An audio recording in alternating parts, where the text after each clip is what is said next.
হ্যাঁ, আমার জামাই গতকালকে রাতে অ্যারেস্ট হয়েছে। এটা নিয়ে তো হাই উল্লাস করার কিছু নাই, ঠিক আছে? মামলা যখন আছে অ্যারেস্ট হবেই। এগুলা নিয়ে এত টেনশন করে দুঃখ প্রকাশ করে কান্নাকাটি করার কিছুই নাই। আপনারা যারা ভাবতেছেন আমার জামাই অ্যারেস্ট হয়েছে আর কোনোদিন বের হবে না, ওদের জন্য এক বালতি সমবেদনা। আমরা কারি কারি বান্ডিল বান্ডিল টাকা ছেড়ে আমার জামাইকে নিয়ে আসবো।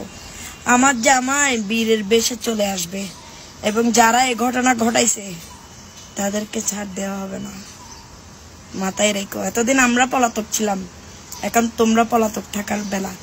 এখন আমার জামাই আইনি প্রক্রিয়া শেষ করে আমার কাছে আসবে, তখন না খেলা শুরু হবে। খেলা মাত্র শুরু করছো তোমরা, শেষ করবো আমরা, ঠিক আছে? সবাই আমার জামাই যারা সাজ্জাতের যারা সাপোর্টার আছো, আমার জামাইয়ের জন্য দোয়া করবা যাতে 10-12 দিনের মধ্যে জামিন করে ফেলতে পারি, ঠিক আছে? ধন্যবাদ।